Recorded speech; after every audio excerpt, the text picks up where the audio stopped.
This is one of the top boarding schools in the country. Here wealthy families send their kids for a prestigious education. However, it's completely different from regular schools. Here, instead of students taking an entrance exam, it's the parents who have to pass the test. Every 3 years, 13 lucky students are admitted to its unique educational program that no other school offers. These students must spend 3 years living, studying, eating, and sleeping at home school, while the other parents are taking their tests. Maki and Tibet head to their scholarship interviews. The school awards full scholarships to just 2 deserving students each term. Master Amin, the principal, conducts these interviews. He asks both Maki and Tibet why they want to join homeschool. Tibet shares that he wants to honor his ill single mother's wish and make her proud. Maki explains that as an orphan, this is her one chance to attend a prestigious boarding school, and she believes the opportunities this school's degree will provide are invaluable. The parents of the other kids also have their interviews, explaining that they want their children to become more disciplined and well-mannered. They believe that homeschool's unique curriculum can help with that. After all the interviews are complete,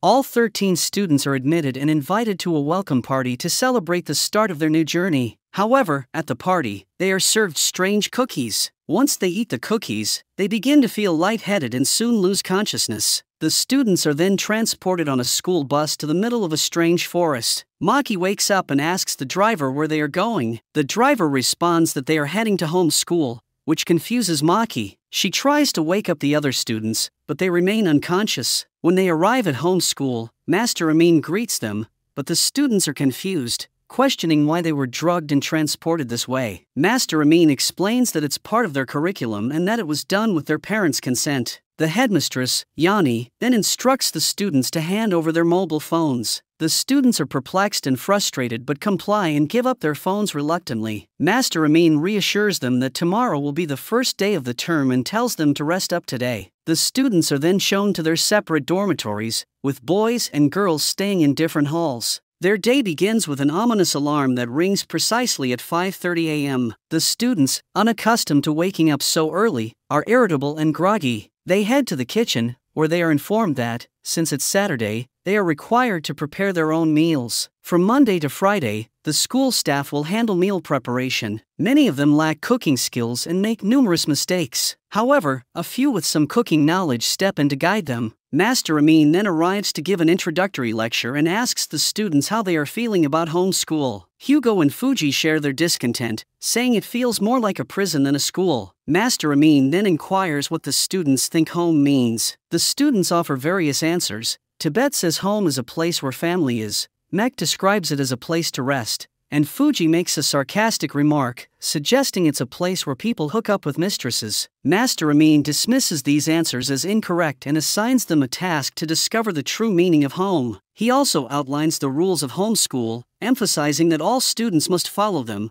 particularly rule number 5. No student is allowed to go into the dark forest surrounding the school, as it is a dangerous zone. The mischievous students, suspecting the forest might be a way out, decide to sneak into it. Hugo forms a group with some of the other students, and they venture into the forest. Meanwhile, Master Amin monitors their movements through security cameras. Inside the school, Maki, Nai, Tibet, and a few others remain and explore the school grounds. They introduce themselves and share their reasons for joining homeschool. Their conversation is interrupted when the alarm bell suddenly rings, summoning everyone to the dining room. Headmistress Yani addresses them and orders them to bring back their missing classmates from the forest. The students protest, arguing that it's not their fault the others left and that it should be the school staff's responsibility to bring them back. Master Yani informs them that according to rule number 6, everyone at home school must protect each other. If one student breaks the rules, everyone will face consequences. Maki, Nai, Tibet,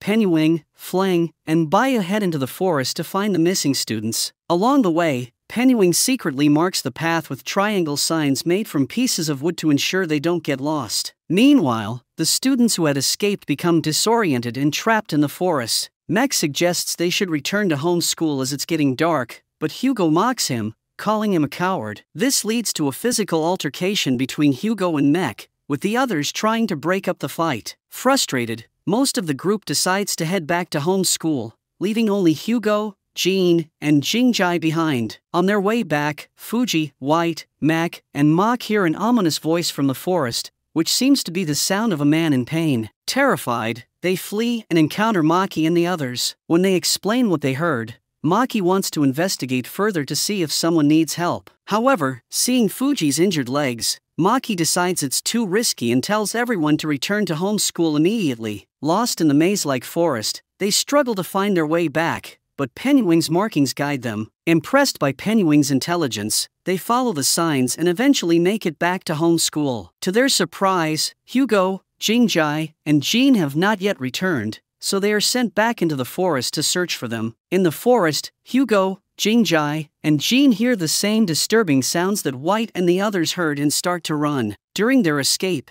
Jingjai falls, and Hugo and Jean leave her behind in their panic. Jingjai calls for help, and Maki and the others eventually find her. After running for some distance, Hugo realizes Jingjai is missing and returns to find her. Master Foban intervenes, telling Hugo that everyone else has finally returned to home school and that he should come back as well. All the students finally gather in the dining area. Maki approaches Master Amin and asks if the day's events were part of his plan. Master Amin confirms that they were. He explains that he anticipated some students would attempt to enter the forest and that others would need to go find them. He says this was the only way to teach them a crucial lesson, that home is a place of friendship where everyone must rely on each other and not leave anyone behind. This, he says, is the first lesson of homeschool. After the lecture, Maki goes to look at the alumni photos on the walls and notices a picture of her older brother, Run. She hasn't seen him for 6 years since he mysteriously disappeared. Memories flash back of when Run had told her not to join homeschool under any circumstances before leaving her with a nun who was to take care of her. Master Amin notices Maki staring at Run's picture and asks her why she's so focused on it. Maki replies that she's curious and wants to know more about him, as he was a brilliant student from Gen 4, 6 years ahead of her Gen 6 class. Master Amin responds that Run was indeed a brilliant student and adds that she will soon have the opportunity to meet him. On Monday, the regular term begins, and the students are again woken up at 5:30 a.m. sharp. This time, they start their day with a strenuous exercise led by the sports master. Afterward, they enjoy a breakfast that everyone finds quite satisfying. Master Amin then introduces them to the 6 masters who will be guiding them through their studies. He first introduces Headmistress Yani, who will teach foreign languages. Next is Master Freyafon, who will cover psychology. Master Prazit will handle social science and history, while Master Deluxe will teach mathematics and science. Master Champ will be in charge of sports, and Master Foban will oversee meals and general student affairs. Master Amin announces that there will be no classes for the week. Instead, the students will be given a task. They must each take care of 13 ducklings. He warns that if any student fails to care for their duckling properly and it becomes sick or dies, that student will face punishment. The students are frustrated, feeling that their parents have paid millions to get them into this school, only to end up taking care of ducklings. Nonetheless, they reluctantly start the project, dividing into 2 groups, one to gather food for the ducklings and the other to build a shelter. While some students work on the shelter, Hugo, Jean, and Jingjai sit idly, which irritates the others. Complaints are made to Master Yani, but she responds that it's not her concern and they must handle the situation themselves. Hugo then intentionally trips Pennywing and starts bullying him for his autism and shyness. Pennywing, feeling provoked, pushes Hugo back, leading to a physical altercation where Hugo hits Pennywing until he starts to cry. Pennywing, in distress, cries out, "Don't lock me, please don't lock me," which makes everyone uneasy, hinting at his past trauma. White, angered by Hugo's behavior, slaps him. Hugo retaliates by raising his hands against White, but Nai intervenes to defend her. Maki also tries to step in, but Hugo pushes her away. Tibet then comes to Maki's defense, confronting Hugo. The students then return to the dining hall for their meal, but this time the food is tasteless, adding to their dissatisfaction. The students then finish building the shelter and release their ducklings inside. They each give their ducklings cute names and enjoy their time with them. Later, Hugo complains to Master Amin, saying he didn't come to homeschool to take care of ducklings. Master Amin responds that students who take good care of their ducklings will be rewarded with better food and a private bedroom. This reward raises everyone's interest, and they willingly commit to their duties. However, Jean and Hugo pressure Pennywing into taking care of their ducklings. Pennywing initially refuses, but they threaten that their ducklings will die without his help, so he reluctantly agrees. Jingjai pretends to be ill and convinces Bayu and Flang to look after her duckling. That night, a severe storm hits, and Penguin goes to the shelter to retrieve the ducklings belonging to Hugo, Jean, and himself, bringing them safely back to home school. The next morning, everyone is shocked to find that their ducklings have escaped from their shelters during the storm. However, Penguin's, Hugo's, and Jean's ducklings are safe, thanks to Penguin's efforts. Master Yanni punishes the students whose ducklings ran away by not providing them with food for the day. Despite this, Penguin and the others decide to share their meals with everyone, and Hugo, ever the playboy,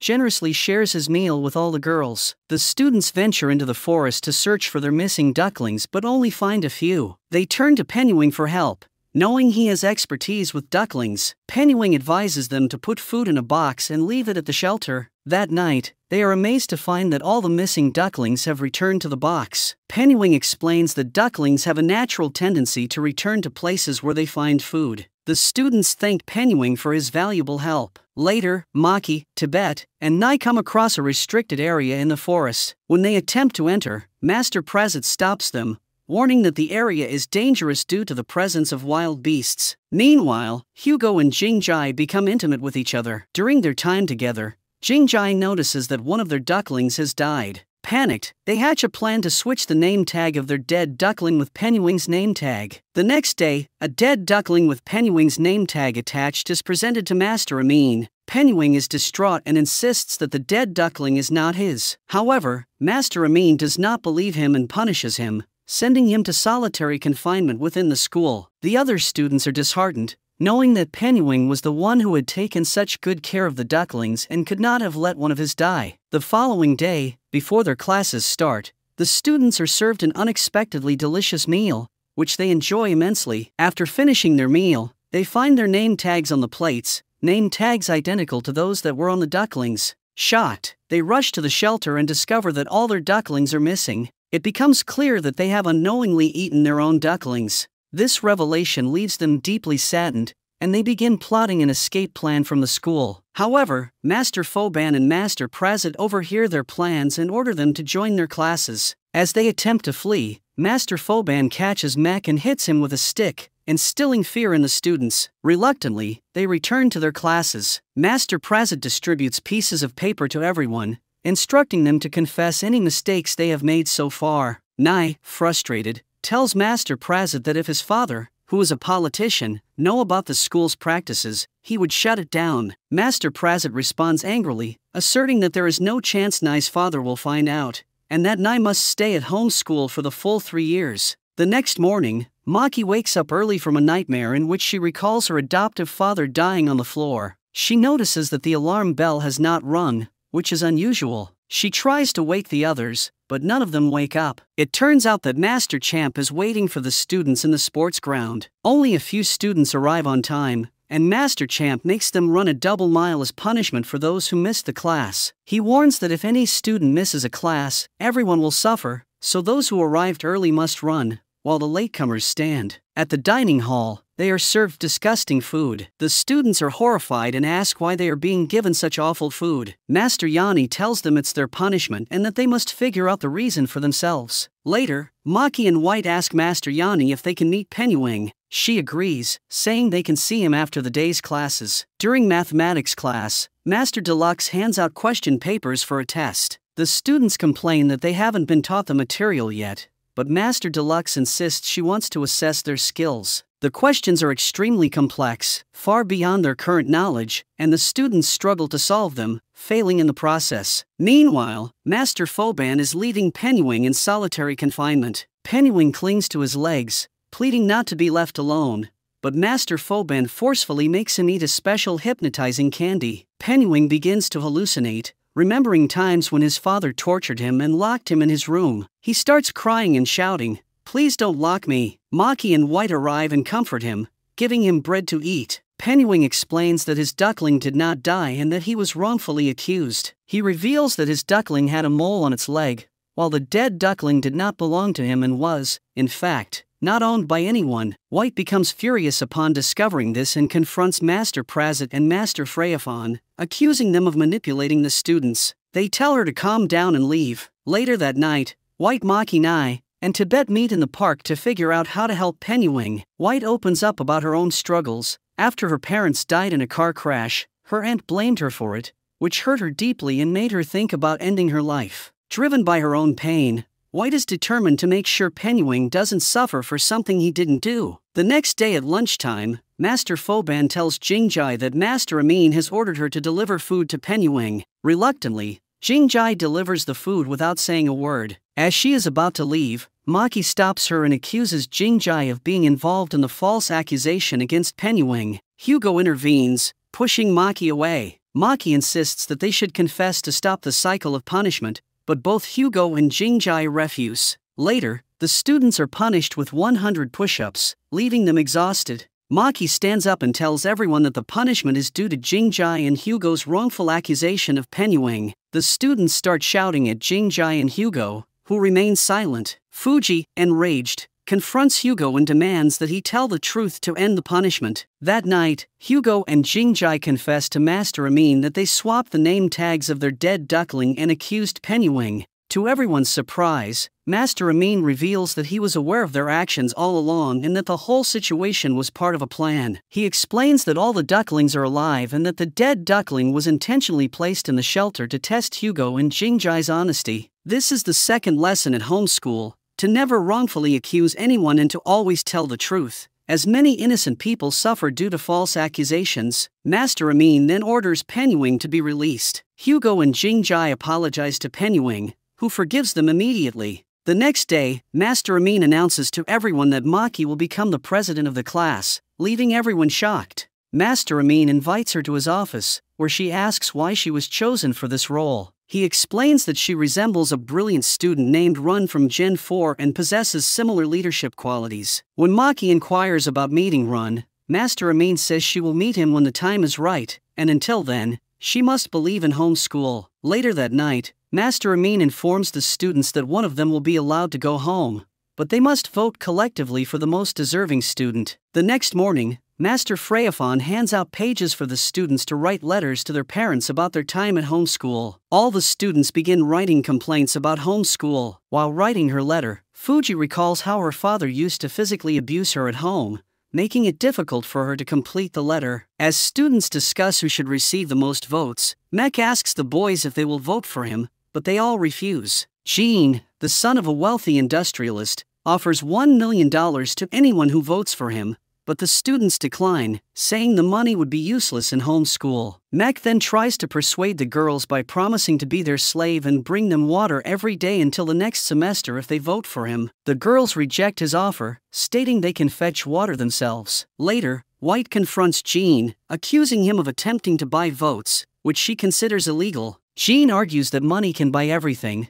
but White counters that it cannot buy love and loyalty. As tensions rise, Nai intervenes to defuse the situation. Meanwhile, Fling pretends to be sick in front of everyone, intentionally falling to the ground while cleaning the lawn. A flashback reveals that Fling used to harm herself to gain her mother's attention, who was always busy with her business. In the present, Fling deliberately cuts her finger while chopping vegetables. Fuji witnesses this and accuses Fling of faking her illness to gain attention. Fling denies it, but Fuji insists she is lying and threatens to expose her. Bayu intervenes, defending Fling and asserting that she is indeed sick. Later, Bayu finds Fling bleeding from her head and unconscious. She rushes Fling to Master Freyafon, who treats her injuries. The students, feeling sympathy, vote for Fling as the one who deserves to go home the most. However, Fuji stands up and protests, claiming she saw Fling pretending. The other students accuse Fuji of jealousy. Master Amin arrives and questions Fling about her illness. Fling insists she is sick and accuses Fuji of lying. Master Amin then reveals CCTV footage showing Fling faking her illness and intentionally harming herself. As a result, he announces that no one will be allowed to go home as punishment for Fling's actions. The students grow silent and start to dislike Fling. She tries to apologize, but no one listens. Fuji attempts to confront Fling,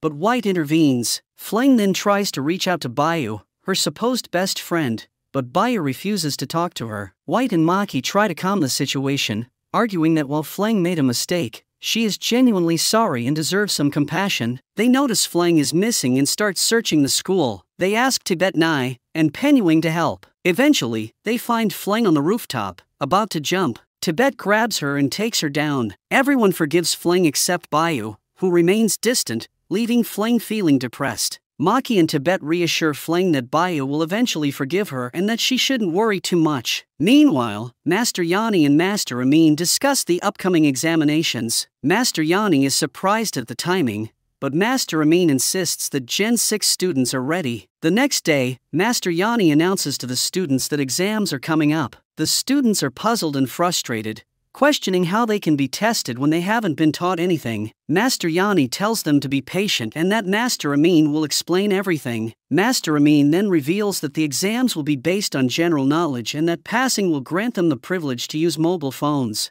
The students' eyes light up seeing the reward. Master Amin adds that they can choose any subject and use any means necessary to pass, with no restrictions. In a few days, the exams start, and each student picks a subject they find somewhat interesting. White, Penyuing, Hugo, and Jingjai choose math under Master Deluxe's supervision. Fuji, Nai, and Mok opt for history with Master Prasad. Jean and Mek select sports under Master Champ, while Tibet, Maki, and Fleng go for foreign languages with Master Yani. Bayu chooses gardening under Master Foban. As the exams begin, Hugo and Jingjai start cheating off Penyuing. When White questions why they chose math if they didn't understand it, they admit they picked it because they knew Penyuing was good at it and they could easily cheat. White reports this to Master Deluxe, but Master Deluxe says Master Amin allowed any method to pass. They all copy off Penyuing and pass the math exam. Meanwhile, Master Prasad gives his history students very little time, causing panic. Bayu struggles to find the herbs for her gardening exam and gets lost in the forest. Tibet,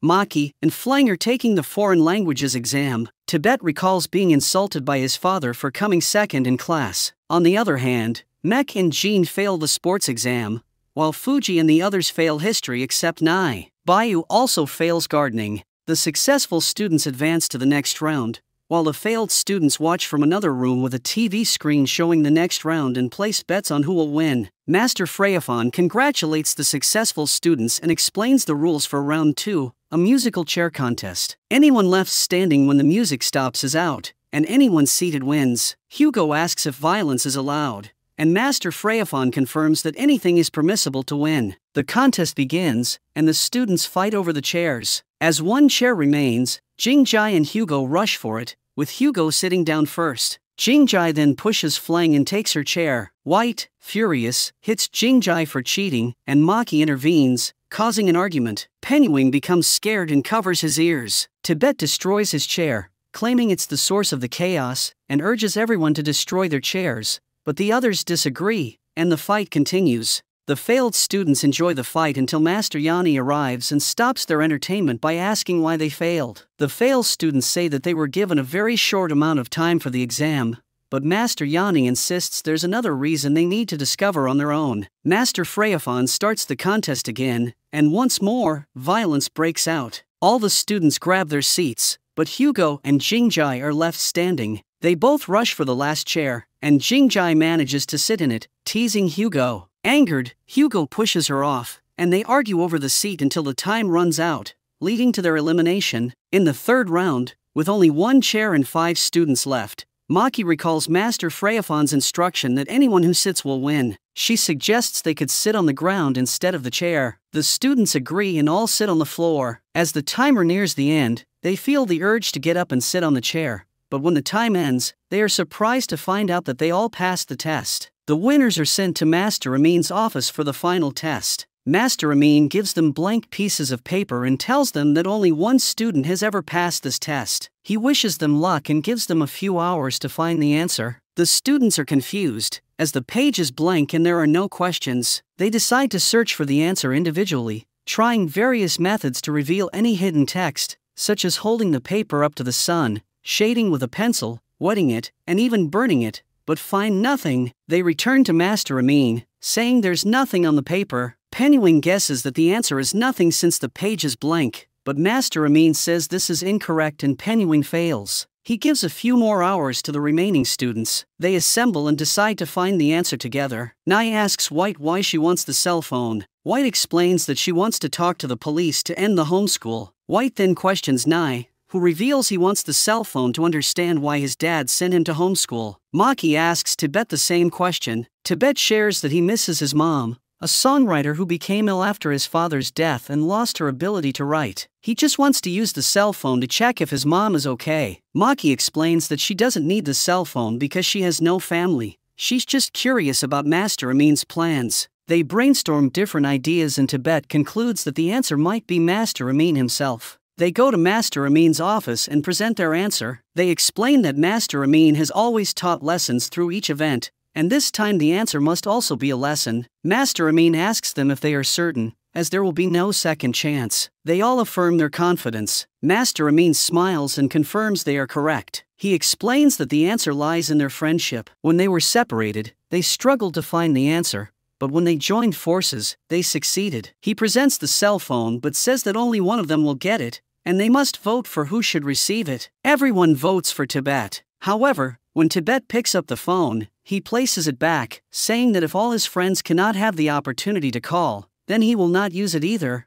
Master Amin is surprised and pleased. He declares that this is the first time in the history of the school that 4 students have passed the final exams, and he is impressed by the Gen 6 students' ability to outsmart everyone. Master Yani again addresses the failed students, asking them why they didn't succeed. When no one responds, she explains that their failure was because they worked separately due to their pride. White reflects on Tibet's choice to abandon his opportunity to call home, expressing regret that despite their success, they still couldn't contact their families. Maki acknowledges this but emphasizes that the lesson they learned about the value of friendship is worth more. Later, Master Freyafan and Master Prasad head towards the forest. Maki, who has been following them, is stopped by Tibet. She reveals that she joined the homeschool only to find her brother, Run, believing that the school's administration has kept him captive. Tibet reassures Maki that it is too dark to search tonight and promises to help her find him another day. Meanwhile, Master Amin visits the basement where Run is being held captive. He informs Run that the school's history has been made today with 4 students passing the final exams,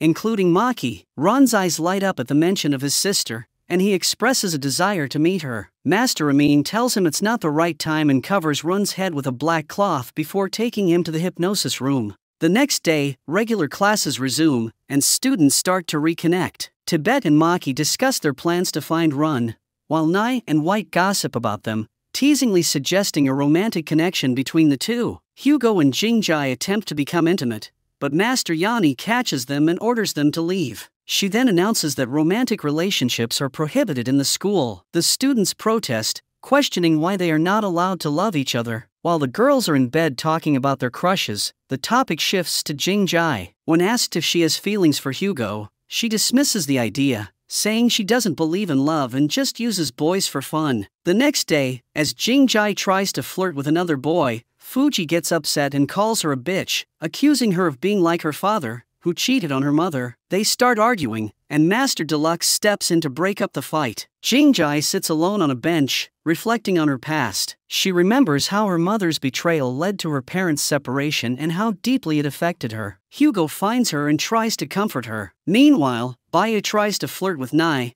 asking what kind of girls he likes. Nai says he likes girls like White, which upsets Bayu and surprises White. Later, Hugo and Jingjai open up to each other about their family backgrounds and become emotional. They share a moment of intimacy, but Master Foban catches them and informs Master Yani. That night, Tibet and Maki go looking for Run. They hear someone following them and find out it's Penyuing and Fleng, who warn them that the masters are coming. Master Yani then catches Jingjai and Hugo in the act and says they will be punished for their affair. She orders Master Foban to take them to solitary confinement, but they manage to escape his grasp, knock him out, and steal his car keys. They drive off, hoping to find help, but when they encounter a police officer in the forest, they discover he's working with the school. The officer returns them to the school, where Master Foban locks them up again. Master Amin visits the locked room where Jingjai and Hugo are held. They beg him to release them. However, Master Amin tells them they won't be freed until they undergo hypnotic treatment.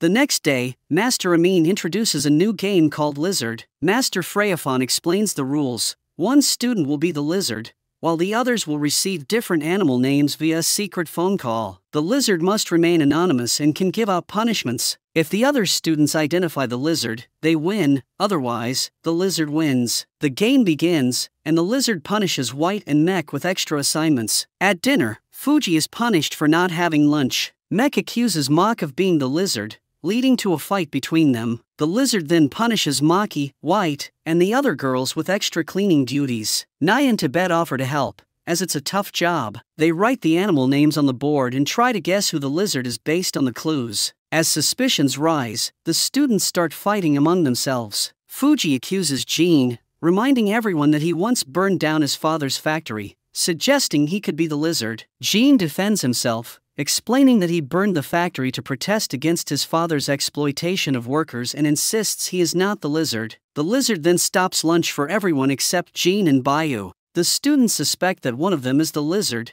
and Jean and Bayu refuse their food, claiming they are not the lizard. Bayu and Jean sit together on a bench. Bayu comforts Jean, telling him that burning his father's factory was the right thing to do, as he was exploiting the workers. Bayu reveals that her own father, a tribal chief, is dishonest and has stolen from many people. She has always wanted to expose him but never had the confidence to do so. Meanwhile, Maki, Tibet, White, and Nai discuss the game and conclude that none of the students are the lizard. They suspect that Master Freyaphon is the lizard. The next day, they confront Master Freyaphon, declaring that they have identified her as the lizard. Master Freyaphon confirms their guess and congratulates them on winning the game. Later, Hugo and Jingjai are released from their punishment, but their behavior seems odd and robotic, which worries the other students. When the students inquire about the letters they wrote to their families, Master Freyaphon says their families haven't replied, leaving everyone shocked and suspicious that their letters might not have been sent at all. Master Amin then invites Master Champ to start a new game,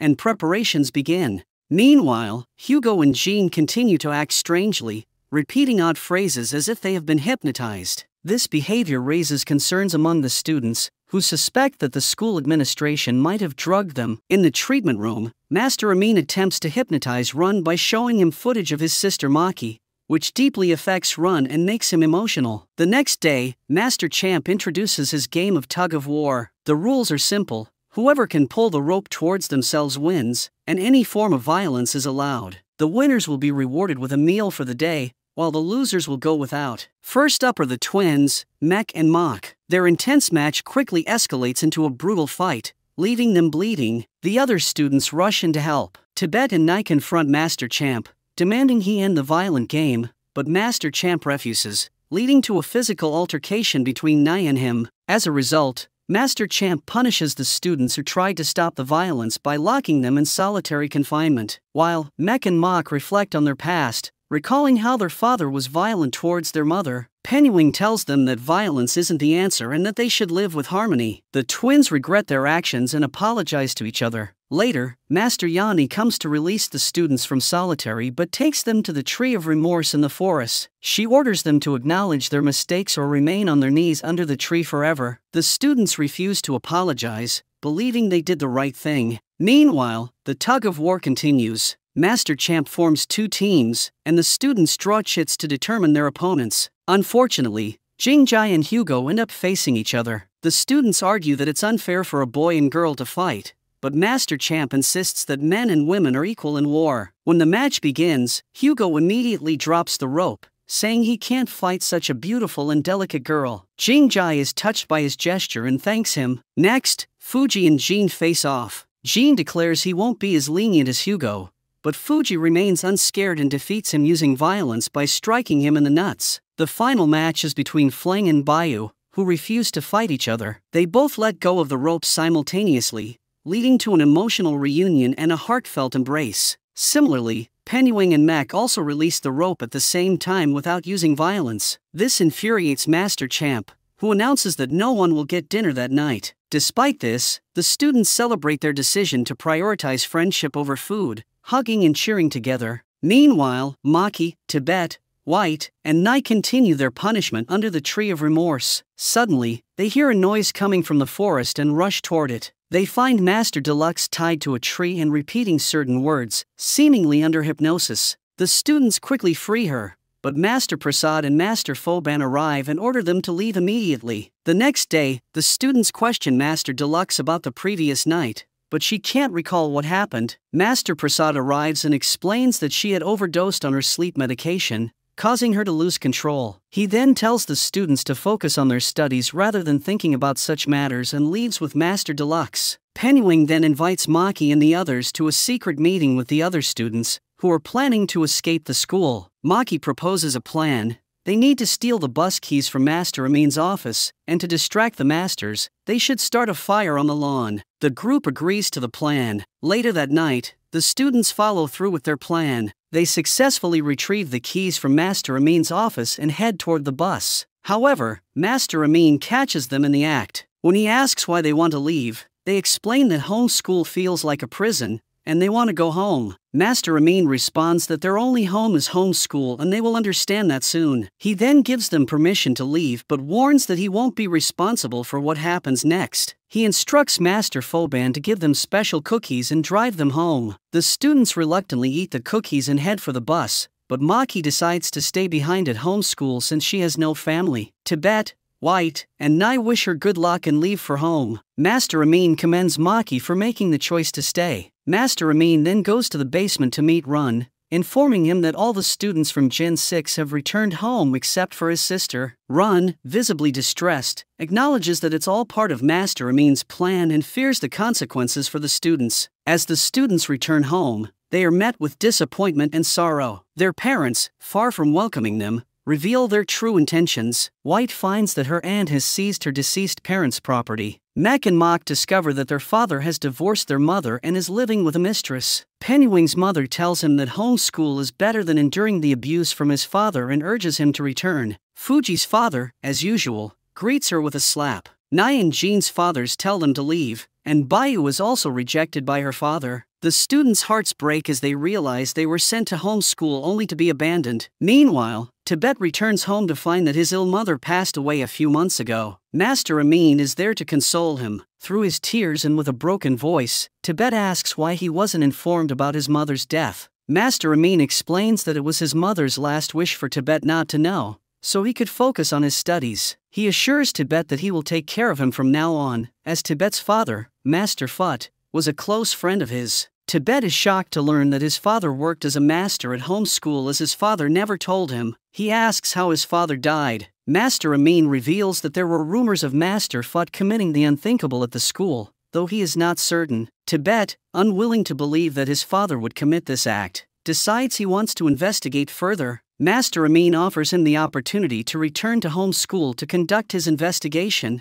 Meanwhile, Maki is left alone at the school, and Master Prazit sits beside her, laughing as he reveals that the other students will soon return, having learned the truth about their abandonment. In a few days, the students return to home school, their hearts heavy with the realization that their parents have abandoned them. Master Amin tells them that the entire ordeal was part of his plan to teach them a lesson. He announces that home school will now be their home, and they will be given love and respect here, as he and the other masters will be their new guardians. That night, Maki, White and Nai come together to comfort Tibet over the loss of his mother. Tibet shares his belief that his father, Master Phut, was killed at the school and expresses his desire to uncover the truth. Maki, White, and Nai agree to work together to investigate both Master Phut's death and Run's situation. Penguin and Fling arrive, having overheard the conversation, and offer to help. Penguin mentions seeing a secret flash drive in a book in the library. The group searches and eventually finds the flash drive hidden in a Winnie the Pooh book. When Maki sees the book, she becomes fearful and starts hallucinating, suggesting a personal connection to it. They insert the flash drive into a player and watch the video on the TV. The video shows a recording of Run and Master Phut in the treatment room,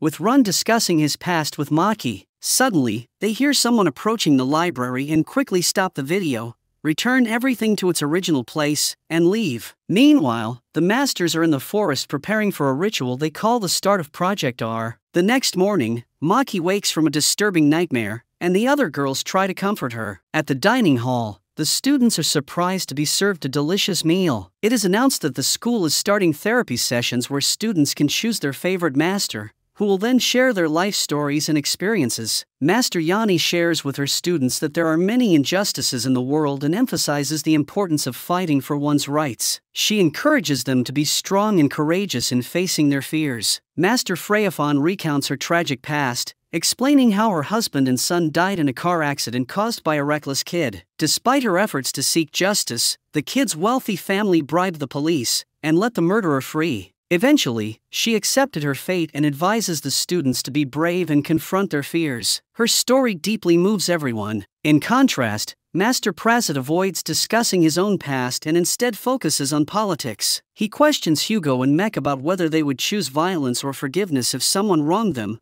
leaving them puzzled about his intentions. Master Deluxe, on the other hand, teaches Penuing and Fleng how to sing and play the guitar. Maki seeks Master Freyafon's help to overcome her fear. Master Freyafon agrees and hypnotizes Maki, allowing her to recall her past. Maki remembers enjoying a story time with Run, who was reading her a Winnie the Pooh book. However, her adoptive father, Bowden, intervenes and punishes her by beating her through that book. Run tries to protect her but is pushed away, and Master Amin eventually stops Bowden. Maki later meets Master Amin, inquiring about Bowden and Run. Master Amin reveals that Bowden was the original owner of Homeschool and that ownership passed to him upon Bowden's death. Maki is stunned and asks why Bowden was so cruel. Master Amin tells her she'll get all her answers when the time is right and asks her to leave. Later, Maki sits on a bench, and Tibet joins her. She asks why adults often keep the truth from them. Tibet suggests that if they don't reveal it, they will find the truth themselves and should have faith in their abilities. Maki places her hand on his and promises that they will uncover the truth together. The next morning,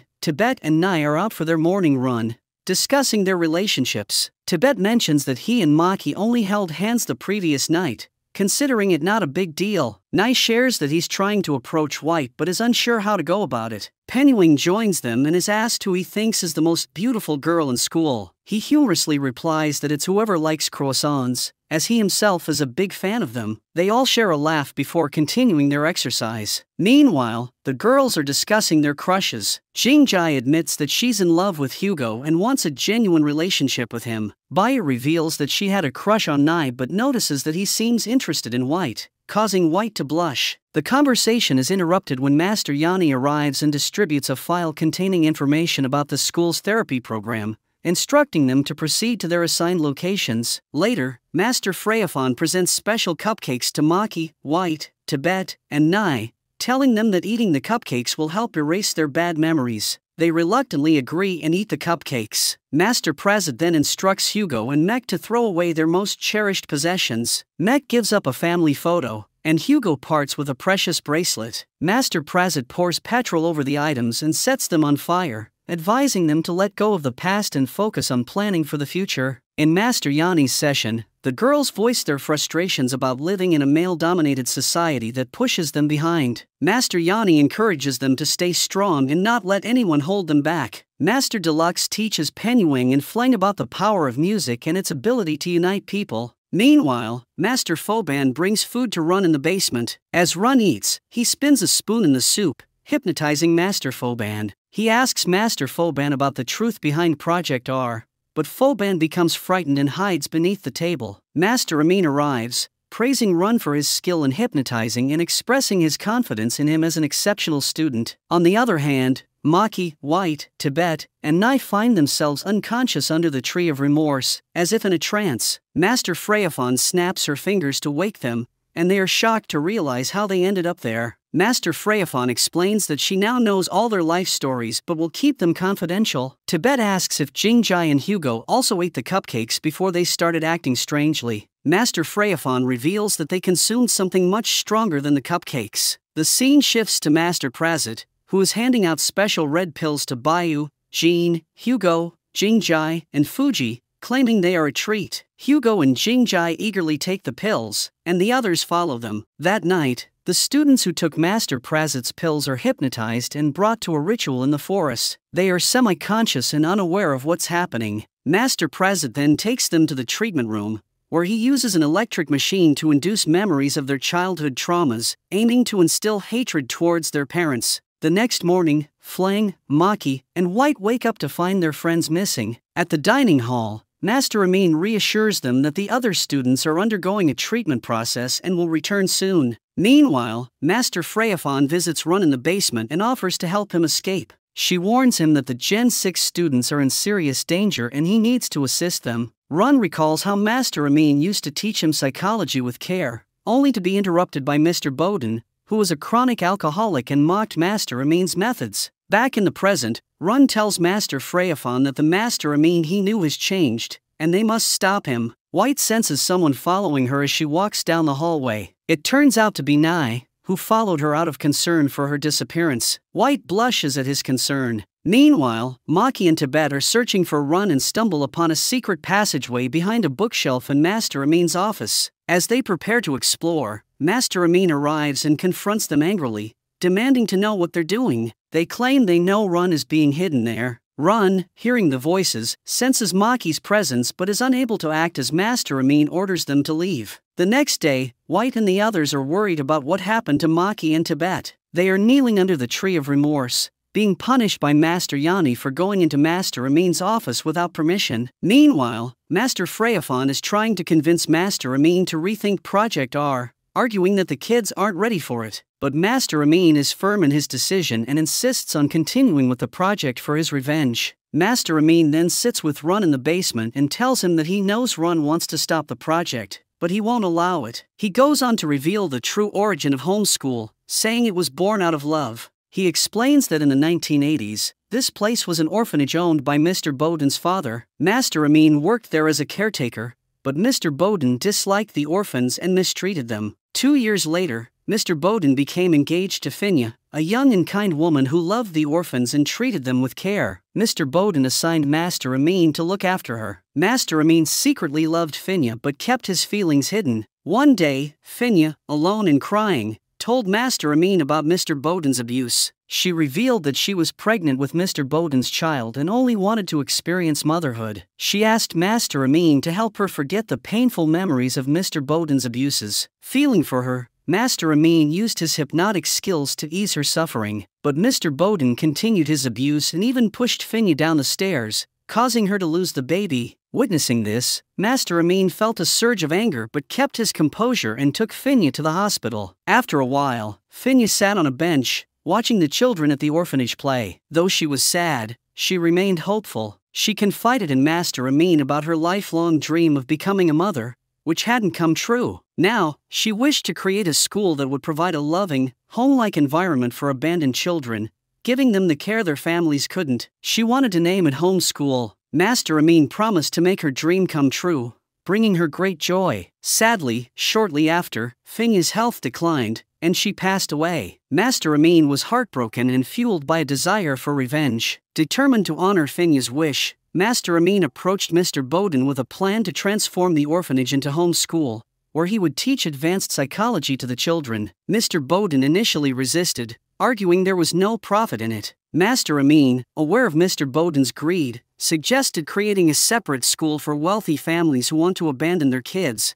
promising potential millions in profit. Mr. Bowden agreed immediately. Over time, Mr. Bowden's greed grew, and he demanded not just 13 but over 100 children to maximize profit. Master Amin warned that too many children would mean inadequate care, leading to a heated argument. The stress of this conflict took a toll on Master Amin's health, and he developed a terminal illness. Facing his impending death, Master Amin requested Master Prasad and Master Phut to hypnotize him to remove the illness from his mind. Master Phut and Master Yani recommended he seek medical treatment, but Master Amin insisted he could not leave his students and wanted to fulfill his promise to Finya. Master Prasad then attempted to hypnotize Master Amin to make him forget his illness. Years later, Master Amin goes to meet Mr. Bowden with Master Prasad. He tells Mr. Bowden that he wants to exact revenge for all his wrongdoings before he dies. He then shows Mr. Bowden a gun, and Master Prasad forces Mr. Bowden to take hypnotizing pills,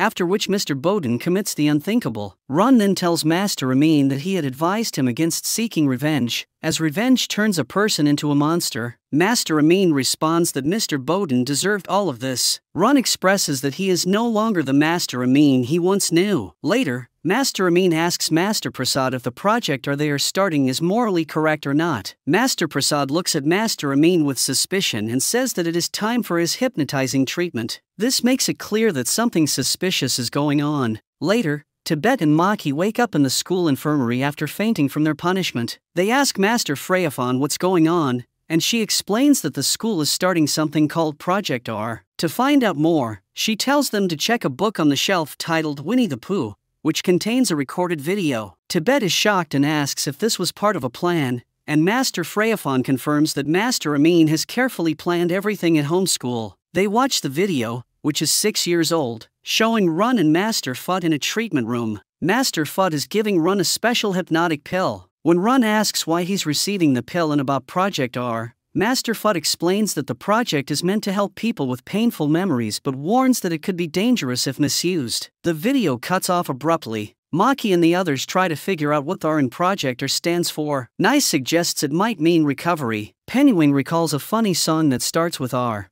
but Tibet concludes that R stands for revenge and believes Master Amin is seeking revenge. They all start to agree when Master Prasad walks in and starts clapping, congratulating them for solving the puzzle. They stand up, determined not to let his plans succeed, and say they will fight back. Master Prasad laughs and tells them they should get some rest. Master Prasad meets with Run, who proposes a bet. If Run wins their coin game, he gets to ask one question. If Master Prasad wins, Run will have to do whatever he wants. Master Prasad agrees, but after flipping the coin, he loses. When Run asks about his plans for Project R, he breaks his promise, saying that revealing his intentions would spoil the fun. The next day, Master Amin's condition worsens, and he collapses. Master Freyafon and Master Foban find him and help him out. Meanwhile, Master Prasad keeps a close watch on the students via CCTV. Later, Master Freyafon informs Run that Master Prasad plans to take him to the treatment room that night and that she's come up with a plan to stop him. She gives Run a pen,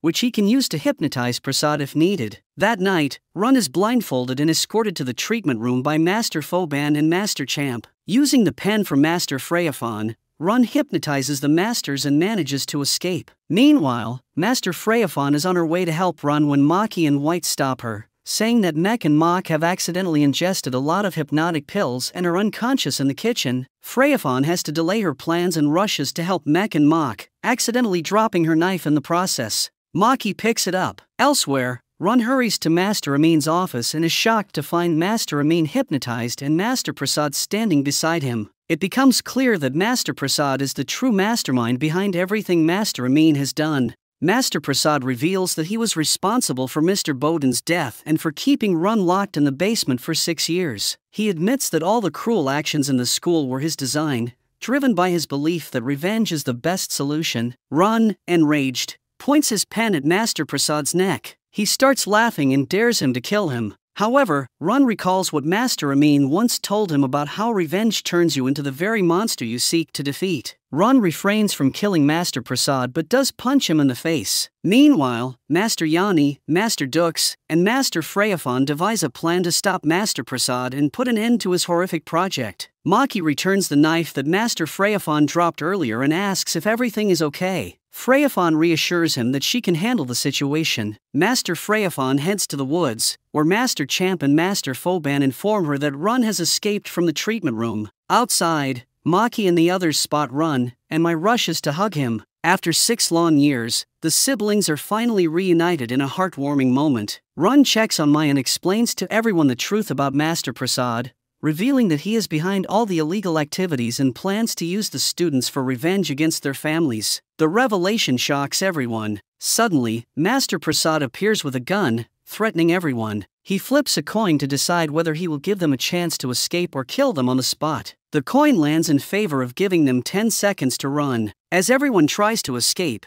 Master Champ and Master Foban block their way. Knight tries to confront Master Champ but is overpowered. Just then, Master Freyafon arrives, placing her knife at Master Foban's neck and demanding that the students be allowed to go. Master Prasad responds by opening fire and threatening everyone. He then captures Master Freyafon, holds a gun to her head, and lets the students escape. Master Freyafon is taken captive, and the students are left to find their way out. The next day, Master Prasad devises a cruel game. He enters the boys' room and announces that he needs a volunteer. Run steps forward to protect his juniors, but Master Prasad dismisses him, saying it won't be fun. Instead, he selects Pennywing. Pennywing breaks down in tears, and while the other boys try to intervene, Master Prasad threatens them with a gun. He then orders Master Foban to bring a random girl, and Fleng volunteers to protect White and Maki. Master Prasad reveals 2 vials. One contains poison, and the other an antidote. He flips a coin to decide who will receive the poison.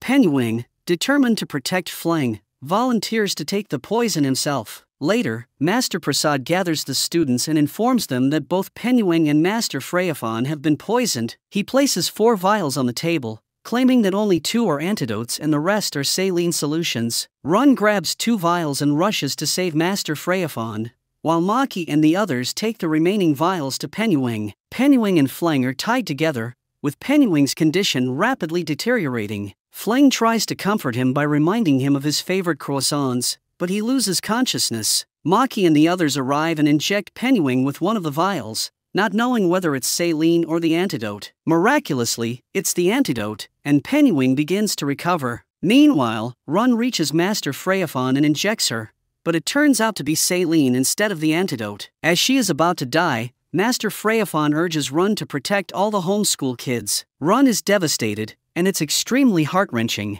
Master Prasad arrives, laughing, and accuses Run of killing Master Freyafon. He hands Run a pistol, urging him to shoot. Run struggles with the gun, realizing that killing Prasad would result in losing all the students, which is exactly what Prasad wants, to make one of them a murderer. Meanwhile, the students reveal to Master Foban that Master Prasad is behind Project R, not Master Amin. This revelation makes him regret his previous actions. Master Prasad arrives at the school, tearfully mocking Run for failing to save Master Freyafon, which ignites the students' anger and sadness. Nai hits Master Prasad, but Run stops him, saying that violence will just help Prasad win. He tells everyone to go back to their rooms. Master Prasad then questions Master Champ and Master Foban about their loyalty and their feelings regarding Master Freyafon's death. Master Champ agrees with Prasad, saying Freyafon deserved it, but Master Foban hesitates, revealing his true feelings. Meanwhile, Run and Maki tearfully remember their childhood,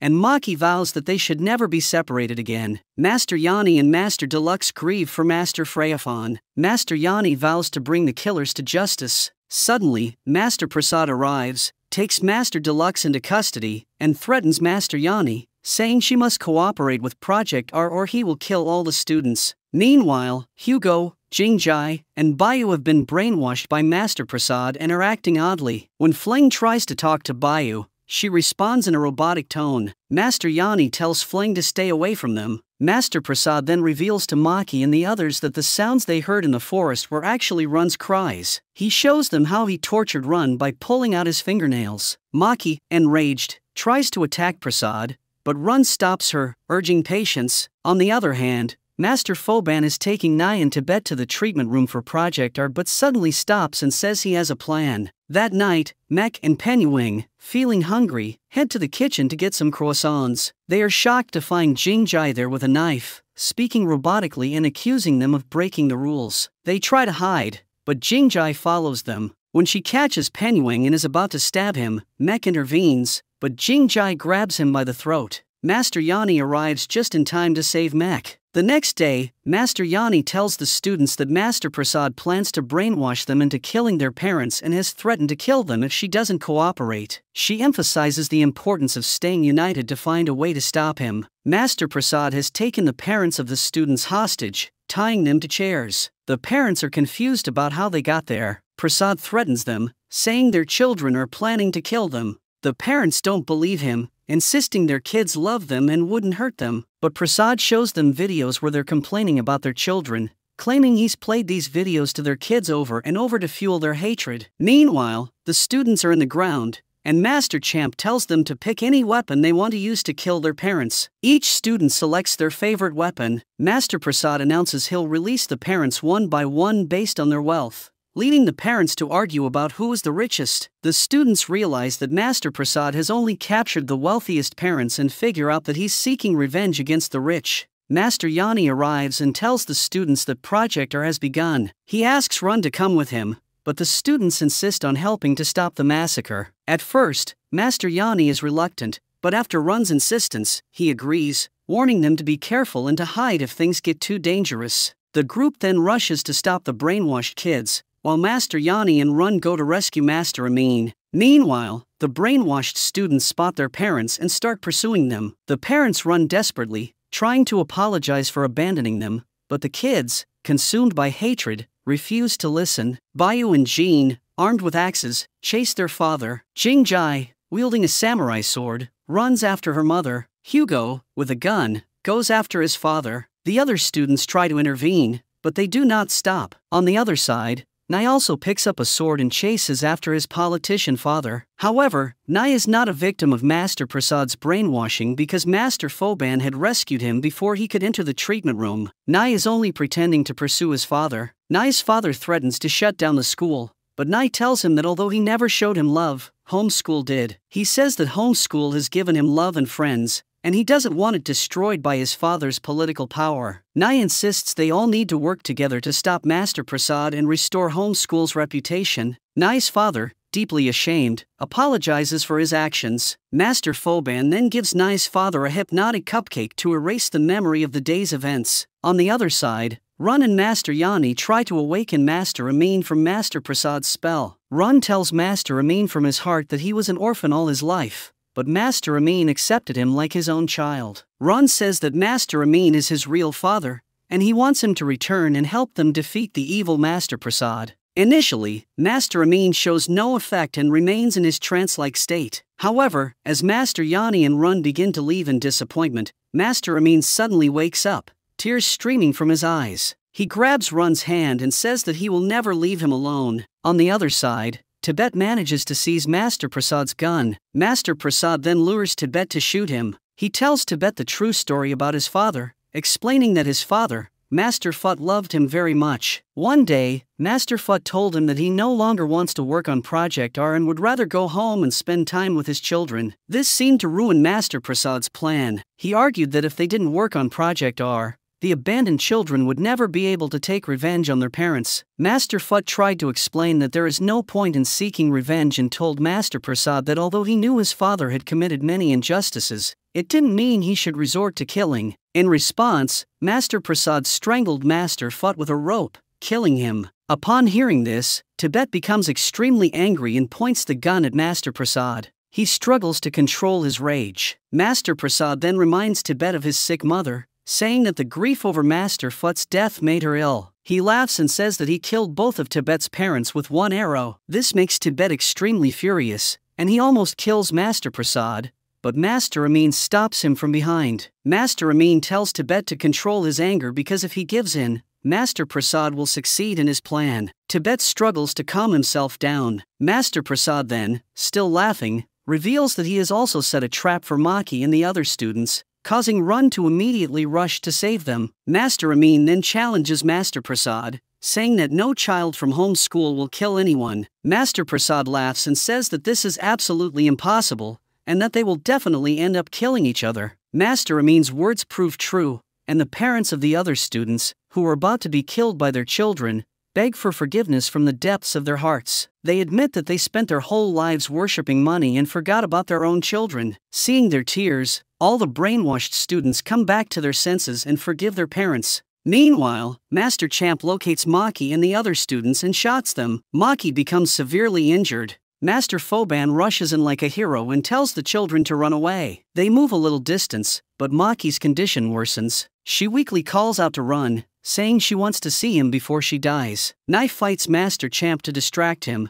but Master Champ dominates him. At this point, Run arrives and is distressed upon seeing Maki. He tells her to hold on, but Maki loses consciousness. Run becomes extremely angry and runs after Master Champ to kill him. He hypnotizes him and forces him to beat himself. Master Champ is so severely beaten that he is on the brink of death when Master Deluxe intervenes. Master Deluxe stops Run, warning that if he kills him, Master Prasad will win. With tears in his eyes, Run stops himself. Later, it is shown that Maki is still alive and being taken to the hospital. All the parents are given hypnotizing cupcakes to erase their memories of the day. Finally, the main villain, Master Prasad, is arrested by the police. He still smiles wickedly and tells Master Amin that while he has stopped him, there will be many more like him who will come and restart Project R. Master Amin responds that he is not worried because homeschool's future is now in safe hands. Later, Master Amin takes Run to the dark basement where Run had been imprisoned for 6 years. Master Amin apologizes to Run,